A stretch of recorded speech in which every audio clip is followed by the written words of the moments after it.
अजा एकादशीच्या दिवशी काहीच करणं शक्य नसेल तर चिंता करू नका. ही कथा ऐकणारा, वाचणारा किंवा श्रद्धेने श्रवण करणारा मनुष्य कधीही दुःखी आणि गरिबीत राहत नाही. हे साक्षात भगवान विष्णूंचे वचन आहे.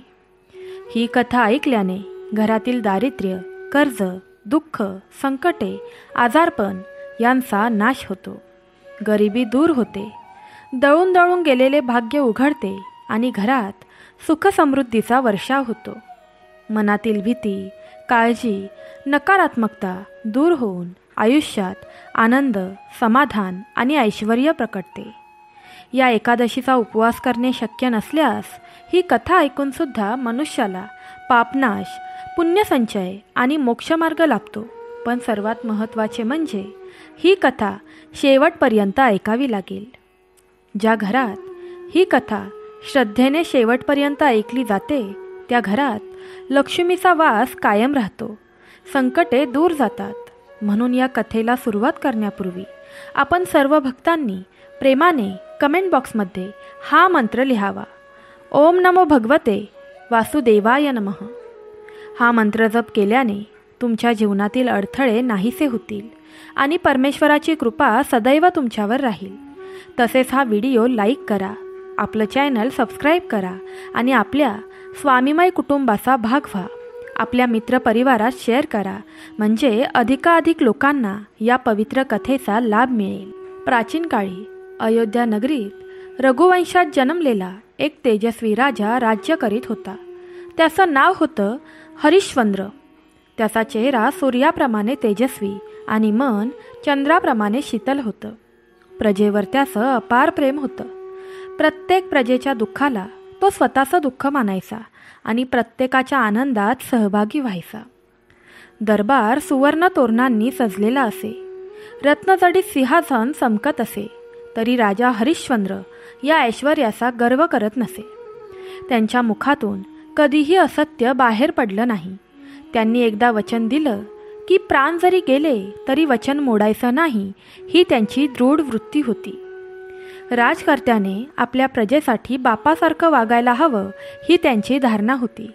त्यामुळे प्रजेमध्ये कधीही अन्याय, अत्याचार, दारिद्र्य किंवा भूक नव्हती.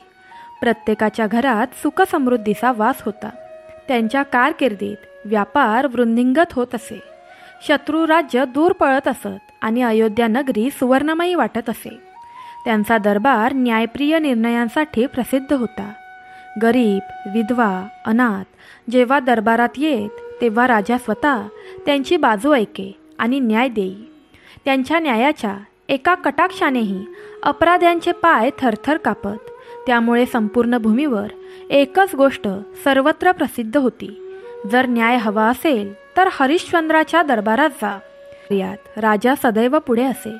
त्यांनी असंख्य यज्ञयाग केले, ब्राह्मणांना भरघोस दान दिलं, साधू संतांचा सत्कार केला.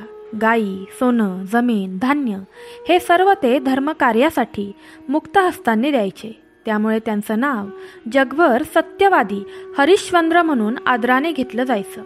पण भक्तांनो, नियतीचा खेळ फार गूढ असतो. जेव्हा मनुष्य धर्ममार्गावर चालतो तेव्हा कधीकधी देवसुद्धा त्याची परीक्षा घेतात. सत्यप्रिय हरिश्चंद्रांची कीर्ती चारही दिशांना गेली. तेव्हा देवांनी आणि ऋषींनी त्यांची कसोटी पाहायचं ठरवलं. त्या दिवशीपासून त्यांच्या आयुष्यात अशी वळणं आली की ज्या राजाचा दरबार सुवर्णाने झळकत होता तोच राजा लवकरच गरिबी आणि दुःखाच्या खोल दरीत पडणार होता. महाराज हरिश्चंद्र आपल्या दरबारात धर्मसभा बसवून प्रजेच्या तक्रारी ऐकत होते. दरबार सुगंधी धुपांनी सुवासित झाला होता. वाद्यांच्या मंगलध्वनींनी वातावरण प्रसन्न होतं. इतक्यात दरबारात एका ऋषींचा प्रवेश झाला. ते होते महान मुनी विश्वामित्र. त्यांचा तेजस्वी देह, जटा, कमंडलू आणि डोळ्यातील ज्वाला पाहून सर्व दरबारी स्तब्ध झाले. राजा हरिश्चंद्राने उठून त्यांचं स्वागत केलं.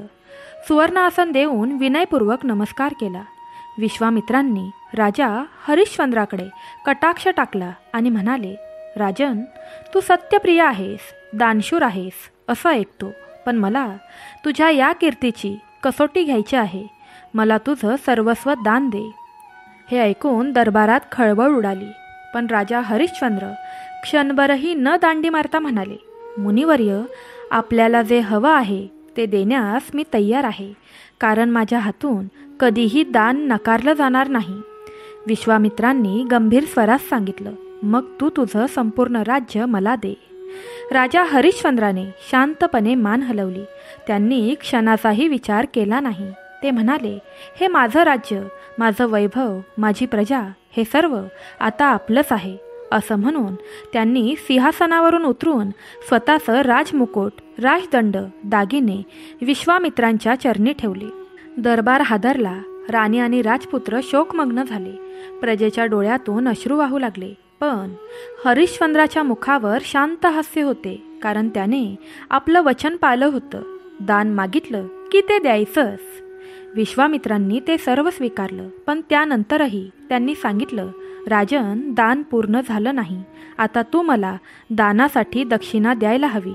राजा नम्रपणे म्हणाले, हे मुनिवर्य, राज्य गेलं, संपत्ती गेली, तरी मी तुमच्या वचनाला कधीही नकार देणार नाही. मला सांगा, दक्षिणा म्हणून काय द्यायचं आहे?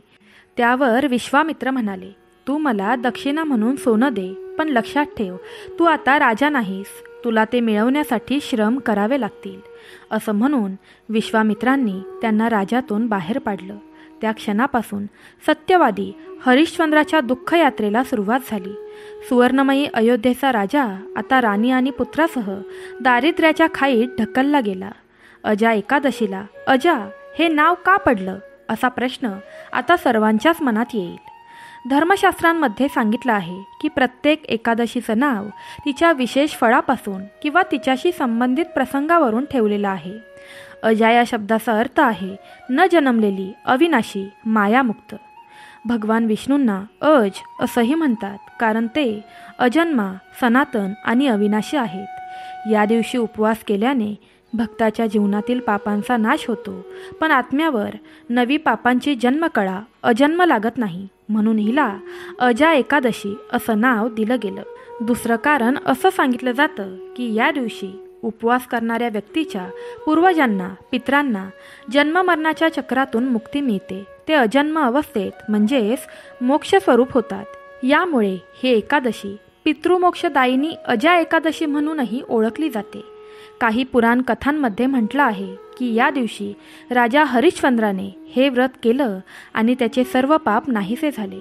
त्याला परत राज्य, सत्यप्रतिष्ठा आणि स्वर्गलाभ झाला. त्याच्या जीवनातील अंधाराचा जन्म अजा संपला आणि त्याला नवा प्रकाश मिळाला. त्या घटनांमुळेही हिला अजा एकादशी म्हणतात. पुढे कथा ऐकत रहा. राजा हरिश्चंद्राने विश्वामित्रांना राज्य, वैभव, दागदागिने, सिंहासन सर्व काही दान दिलं आणि आता दक्षिणेसाठी सोनं मिळवण्यासाठी त्यांनी कष्ट करायचे ठरवले. परंतु त्या काळात त्यांच्याकडे काहीच शिल्लक नव्हतं. राणी शैव्या आणि लहानसा पुत्र रोहिताश्व यांच्यासह ते तीनही जण राजवाडा सोडून बाहेर पडले. संपूर्ण अयोध्या नगरीत प्रजेच्या डोळ्यात पाणी आलं. लोक म्हणत होते, हा कसा काळ आला? इतका दयाळू, सत्यप्रिय, धर्मनिष्ठ राजा आज स्वतःचं घरदार, राजवाडा सोडून रस्त्यावर आला. स्त्रिया रडत होत्या. वृद्ध लोकांच्या हृदयाला धडधड होत होती. पण हरिश्चंद्राने कुठेही दुःख व्यक्त केलं नाही. ते केवळ एकच वाक्य म्हणत होते, सत्य आणि वचनपालन हाच माझा धर्म आहे. जे काही नियतीने ठरवलं आहे ते मी स्वीकारतो. अशा अवस्थेत त्यांनी ठरवलं की दक्षिणा देण्यासाठी त्यांना काहीतरी काम करावं लागेल. म्हणून ते राणी आणि पुत्रासह एका नगरात गेले. ते नगर होतं काशी. तेव्हा काशी ही धर्मनगरी म्हणून ओळखली जात असे. येथे यज्ञ, दानधर्म, तीर्थयात्रा सतत चालू असत. काशी नगरीत जाऊन त्यांनी काम शोधायला सुरुवात केली. राणी शैव्या डोळ्यात पाणी आणून म्हणाली, नाथ, आपण एवढे मोठे राजा होतात, पण आज आपल्याला कामासाठी भटकावं लागतंय. हे दैव फार कठोर आहे. त्यावर राजा हरिश्चंद्र शांतपणे म्हणाले, देवाच्या इच्छेशिवाय काहीच घडत नाही. आपण संयम ठेवला पाहिजे. कष्टातून मिळालेला अन्नकणही सोन्यासारखा पवित्र असतो. काही दिवस ते तीनही जण उपाशी पोटी राहिले. कधीकधी लोकांजवळ मिळालेला कोरड्या भाकरीचा तुकडा ते आपापसात वाटून खात, पण तरीही त्यांचं समाधान ढळलं नाही. शेवटी हरिश्चंद्राला एका ठिकाणी काम मिळालं, पण ते काम होतं अतिशय कठीण. स्मशानभूमीत मृतदेहांवर पहारा ठेवण्याचं. या कामासाठी मिळालेला मोबदला नगण्य होता, तरीही त्यांनी तो स्वीकारला, कारण त्यांचं ध्येय होतं विश्वामित्रांना दक्षिणा चुकवायची नाही. राजा हरिश्चंद्र, जो कधी सुवर्ण सिंहासनावर बसायचा, आज स्मशानात मृतदेहांवर पहारा देत होता. त्याची राणी फाटकी वस्त्र घालून लोकांच्या घरात दासीसारखी काम करत होती आणि त्यांचा लहान मुलगा भुकेने व्याकुळ होऊन आईवडिलांकडे पाहत होता. हा प्रसंग पाहून देवताही थरथर कापल्या, पण तरीही हरिश्चंद्राने सत्य सोडलं नाही. तो म्हणाला, देवाने दिलेली हीच कसोटी आहे. माझं वचन पाळणं हेच माझं खरं धन आहे. राजा हरिश्चंद्र आणि राणी शय्या यांनी आयुष्याची सर्वात कठीण वेळ काशी नगरीत अनुभवायला सुरुवात केली. राजा शमशानात काम करू लागला. दिवसभर मृतदेहांची ये-जा, रडणारे नातेवाईक, चित्तेचा धूर, आक्रोश या सगळ्यांच्या मधोमध तो ताठ कण्याने उभा असायचा. मनात वेदना असल्या तरी चेहऱ्यावर धैर्याचा तेजोमय भाव असे. राणी शैव्या शहरातील श्रीमंत घरांमध्ये दासीसारखी कामं करू लागली होती. हातात सोन्याचे कडे, मंगळसूत्र, दागिने असलेली ती राणी आज फाटके कपडे घालून घरोघरी झाडलोट, भांडी घासायची. कित्येक जण तिला ओळखूनही दुर्लक्ष करायचे. कोणी हसत असत, कोणी टोमणे मारत, पण ती काहीही न बोलता आपलं काम करत राहायची. लहानसा रोहिताश्व रोज भुकेने व्याकुळ व्हायचा. त्याचे आई बाबा स्वतः उपाशी राहून त्याला भाकरीचा तुकडा द्यायचे, कष्ट करून. पण दैवाची कठोर परीक्षा यावरच थांबणार नव्हती. एके दिवशी रोहिताश्व जंगलात खेळत असताना एका विषारी सापाने चावा घेतला. लहान मुलाचा जीव एका क्षणात निघून गेला. ही घटना पाहून आई शैव्या ओरडून रडू लागली. ती आपल्या मुलाच्या निर्जीव शरीराला कवटाळून म्हणाली, देवा, आम्ही सर्व काही गमावलं होतं, पण हा लहानसा जीव तरी शिल्लक होता, तोही का हिरावून घेतलास? तेव्हा राजा हरिश्चंद्र स्मशानात कामावर होता. रडत रडत शैव्या त्याच्याकडे आली. तिच्या हातात तिच्या लाडक्या मुलाचं प्रेत होतं. ती म्हणाली, नाथ, तुमच्या कामाच्या ठिकाणीच आपल्याला आपल्या मुलाला दहन करावं लागणार आहे. हा कसला न्याय आहे? राजा हरिश्चंद्राच्या हृदयात वज्रप्रहार झाला, पण तरीही तो थरथरत्या आवाजात म्हणाला, शैव्ये, दुःख कितीही असलं तरी धर्म सोडता कामा नये. मी स्मशानातील कामगार आहे. नियम असा आहे की प्रत्येक मृतदेहासाठी शुल्क द्यावं लागतं. त्यामुळे आपल्या मुलाचं दहन करण्यासाठी तुला शुल्क द्यावं लागेल. हे ऐकून राणीच्या पायाखालची जमीन सरकली. ती ओरडली, नाथ, तुम्हाला वेळ लागला आहे का? हा आपला एकुलता एक मुलगा आहे. आपण स्वतःचे शुल्क घेणार? पण राजा हरिश्चंद्राने अश्रू दाबून सांगितलं, मी राजा आहे, पण आज माझं कर्तव्य कामगाराचं आहे. इथे आई वडील, आप्तेष्ट असा भेदभाव नाही. माझं वचन पाळणं आणि नियमांचं पालन करणं हाच माझा धर्म आहे. राणीच्या डोळ्यातून अश्रुधारा वाहत होत्या. ती म्हणाली, नाथ, माझ्याकडे शुल्क देण्यासाठी काही नाही. तेव्हा राजा गंभीर स्वरात म्हणाले, तर मग या मुलाचं दहन होऊ शकत नाही. नियम मोडता येणार नाही. हा प्रसंग इतका हृदयद्रावक होता की देवलोकातही गडगडाट झाला. इंद्र, यम, अग्नी, वायू, चंद्र, सूर्य सर्व देवता आर्तपणे एकमेकांकडे पाहू लागले. इतकं भयंकर दुःख कधीच पाहिलं नव्हतं. देवलोकात या प्रसंगामुळे खळबळ उडाली होती. राजा हरिश्चंद्राची सत्यनिष्ठा पाहून सर्व देवताही चकित झाल्या होत्या. एका बाजूला लहान मुलाच्या मृत्यूचं दुःख होतं, तर दुसऱ्या बाजूला स्वतःच्या मुलासाठीही नियम मोडायचा नाही अशी हरिश्चंद्राची अढळ भूमिका पाहून देवता द्रवून गेल्या. इंद्र म्हणाले, हा मनुष्य नाही, तर पृथ्वीवर जन्मलेला सत्याचा साक्षात देव आहे. आपलं सिंहासन वाचवण्यासाठी आपण याची वारंवार परीक्षा घेतोय, पण याने प्रत्येक क्षणी धर्माला साथ दिली आहे. आता आपण शांत बसलो तर स्वतः धर्मही लाजेल. यमधर्मराजही पुढे आले. ते म्हणाले, हा मुलगा अजून अल्पवयीन आहे. त्याचा आयुष्यकाळ शिल्लक होता. त्याला मृत्यू द्यायचा नव्हता, पण नियतीच्या खेळापुढे हे घडलं. मात्र हरिश्चंद्राची परीक्षा पूर्ण झाली आहे. आता त्याला आणि त्याच्या कुटुंबाला मुक्त करायला हवं. त्याच वेळी भगवान विष्णू प्रकट झाले. त्यांच्यामधून तेज प्रकट होत होतं. त्यांनी स्मितहास्य करून सांगितलं, देवतांनो, हरिश्चंद्र हा माझा परमभक्त आहे. तो सत्याचा आधारस्तंभ आहे. आज त्याने स्वतःच्या लेकरासाठीही नियम मोडला नाही. म्हणूनच त्याला या कठोर तपश्चर्येचं फळ द्यायची वेळ आली आहे. त्याचं दुःख आता संपलं पाहिजे. भगवान विष्णूंनी हात वर करून आशीर्वाद दिला. क्षणभरात आश्चर्यकारक चमत्कार घडला. राणी शैव्येच्या हातातला मुलगा, लहान रोहिताश्व, पुन्हा श्वास घेऊ लागला. त्याच्या डोळ्यात जिवंतपणा आला आणि तो आईला म्हणाला, आई, मी पुन्हा तुझ्याजवळ आलो. हे दृश्य पाहून राणी आनंदाने कोसळली. तिच्या डोळ्यातून आनंद अश्रू ओघळू लागले. राजा हरिश्चंद्रही थरथरत मुलाला मिठी मारू लागला. पण तरीही त्याच्या चेहऱ्यावर अभिमानाचा भाव होता, कारण त्याने धर्माचा त्याग केला नव्हता.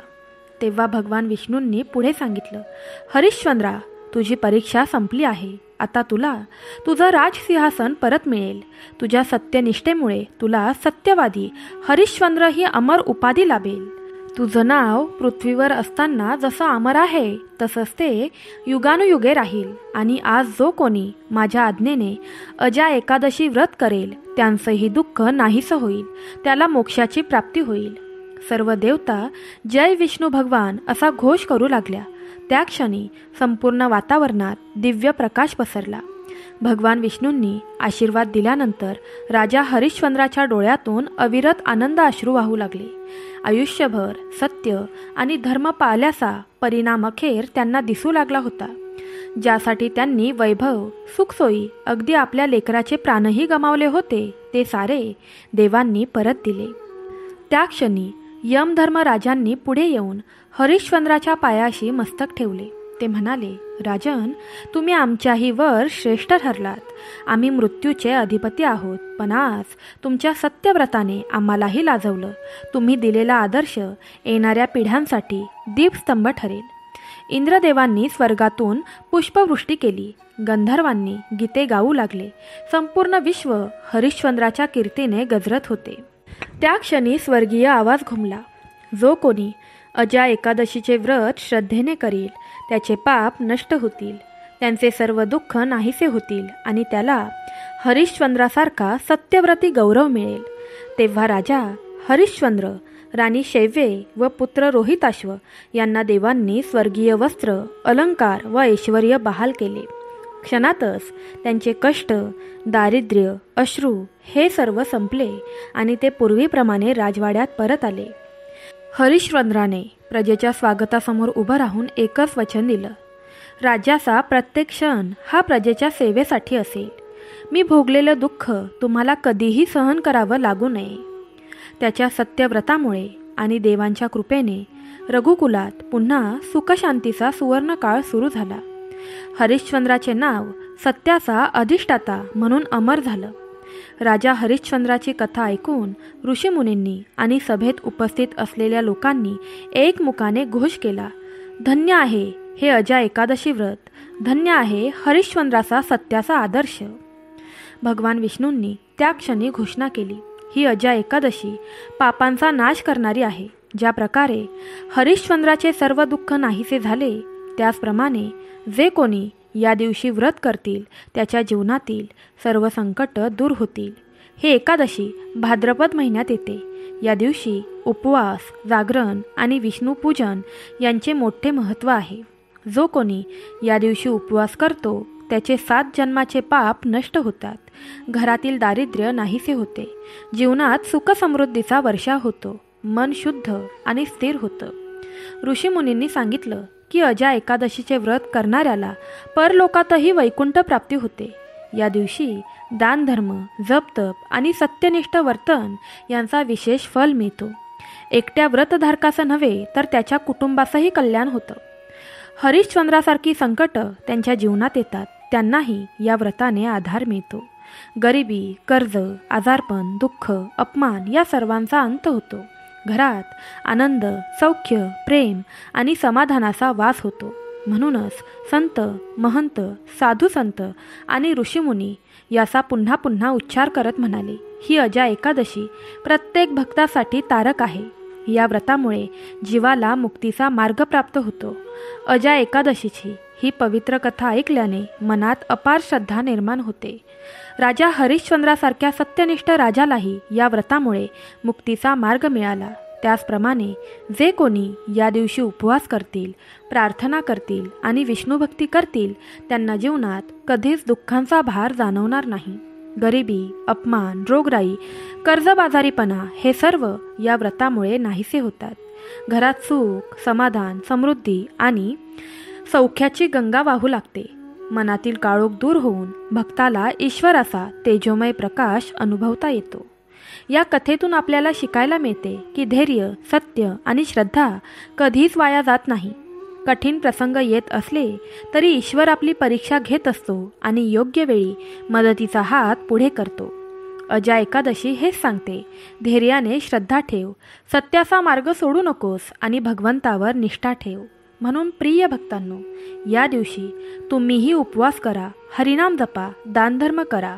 उपवास करणे शक्य नसल्यास प्रेमाने भगवान विष्णूंचा जप करा. ओम विष्णवे नमः. ओम अजा एकादशी व्रतपालाय श्रीकृष्णाय नमः. ओम नमो भगवते वासुदेवाय नमः. हा मंत्र कमेंट बॉक्समध्ये लिहा. लक्षात ठेवा, ही तुमची फक्त कमेंट नाही तर तुमची प्रार्थना आहे, जी थेट विष्णूंच्या चरणी पोहोचते. त्यामुळे तुमच्या मनोकामना पूर्ण होतील, आयुष्यात भाग्योदय होईल. भक्तांनो, जर तुम्हाला ही कथा आवडली असेल तर आजचा व्हिडिओ लाईक करा, आपल्या चॅनलला सबस्क्राईब करून आपल्या कुटुंबाचा एक भाग व्हा आणि भगवंताच्या कृपेचा लाभ इतरांनाही मिळवून द्या. आज मी तुम्हा सर्वांसाठी परमेश्वरचरणी प्रार्थना करते. हे परमेश्वरा, ही कथा ऐकणाऱ्या मनुष्याच्या भाग्यात तुमच्या कृपेचा चमत्कार करा. प्रत्येक संकटातून त्यांची मुक्ती करा आणि त्यांच्या कुटुंबाचे रक्षण कायम करा. त्यांच्या सर्व इच्छा पूर्ण करा. श्री स्वामी समर्थ. ओम नमो भगवते वासुदेवाय नमः. भगवान विष्णूंच्या हृदयात वसणाऱ्या माता लक्ष्मीला प्रणाम असो. जय श्री कृष्ण. राधे राधे. भगवान भोलेनाथांच्या हृदयात वसणाऱ्या माता पार्वतीला प्रणाम असो.